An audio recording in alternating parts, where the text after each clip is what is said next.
बंगाल को तो आप छोड़ दीजिए, इनका ख्वाब है कि बंगाल में हम लोग डबल इंजन का सरकार बनाएं, क्योंकि बंगाल जो है सिंगल इंजन में चलने वाली है। बंगाल जो अपनी संस्कृति में चलने वाली है। तो बंगाल को आप छोड़ दीजिए, मैं उन तमाम स्टेट के जनता से मैं ये अपील करना चाहूँगा कि आप लोग ज़्यादा से ज़्यादा घर से बाहर निकल के वोट करें और इनके खिलाफ़ वोट करें। भले से अगर आपको लग रहा है कि मेरा पसंद का कैंडिडेट नहीं है तो आप नोटा में वोट कर दें, बट प्लीज़ काइंडली गुलाम रब्बानी आपसे हाथ जोड़ कर ये विनती कर रहा है, अपील कर रहा है, गुजारिश कर रहा है कि इनको वोट ना दें। इनके घमंड को तोड़ना बहुत ज़रूरी है। हम लोग ये समझ रहे थे कि हिटलर जो है सबसे बड़ा तानाशाह था, लेकिन आज अगर देखा जा रहा है तो हिटलर कभी ये रिकॉर्ड तोड़ने वाले हैं। और जहाँ तक बात आती है बंगाल की, तो बंगाल की संस्कृति को, जैसे मैंने पहले कहा, बंगाल की संस्कृति, बंगाल की मिट्टी, बंगाल के लोगों को, बंगाली को ये लोग समझ नहीं पाए हैं। उल्टा ये लोग बंगाल की जनता को चोट पहुंचाए हैं। बंगाल की जो पुराने जो हमारे लीडर्स थे, जो हमारे स्वतंत्र सेनानी थे, जो बड़े बड़े राइटर्स थे, उनके बारे में इन्होंने अपशब्द कहा है। तो कहीं ना कहीं बंगाल को हमेशा ये लोग चोट पहुंचाते आए हैं। और देखा जाए तो नाटक तो बहुत करते हैं ये लोग कि हम बंगाल के लिए ऐसा कर देंगे, बंगाल के लिए वैसा कर देंगे। जी, जिस तरह से देखा गया है, केरल से एक लेटर इशू किया जाता है इलेक्शन कमीशन के ऑफिस में, उसमें बीजेपी के स्टैंप लगे हुए होते हैं, क्योंकि प्रूफ करता है कि किस तरह से ईसीआई को काम करना चाहिए और किस तरह से इलेक्शन कमीशन ऑफ इंडिया काम कर रहा है। और ममता बनर्जी का इस पर जो सवालात उठाना कि एसआईआर पर जिस तरह से काम किया जा रहा है, ये किसी तरह से भी है, मुंसिफाना नहीं है। इस पर एक लाइन में अगर कहना चाहे तो क्या कहेंगे आप? देखिए, ये आपकी बहुत ही सही बात है। ये प्रूव्ड हो चुका है कि तमाम जो सेंट्रल एजेंसीज़ हैं और जो उनके पदाधिकारी हैं, जो उनके बड़े पद में बैठे हुए जो डिसीजन मेकर हैं, वो एक्चुअली में डिसीजन नहीं लेते हैं।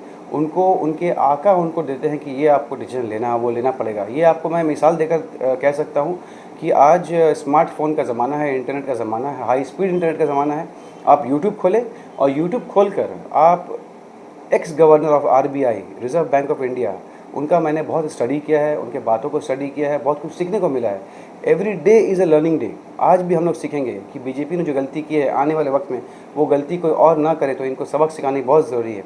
तो ex governor of RBI mister Raghuram Rajan ने कहा था कि demonetisation was the worst decision taken by the government.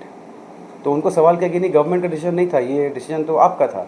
तो उन्होंने एक साफ कहा कि कौन आपको बोला कि हर डिसीजन हम लोग अपने हिसाब से लेते हैं? नहीं, some decisions we are asked to be taken. तो इसका मतलब ये था कि डीमोनेटाइजेशन का जो वो ये था, डिसीजन था, वो गवर्नमेंट से कहीं ना कहीं उनको दिया गया था। उनके आका, चाहे आप मोदी जी कह सकते हैं या अमित शाह कह सकते हैं, तो उनको डिसीजन दिया गया था कि आप उनको ये डिसीजन लीजिए कि हमको नोटबंदी करना है। बंगाल के लोगों से क्या अपील करेंगे इलेक्शन को लेकर?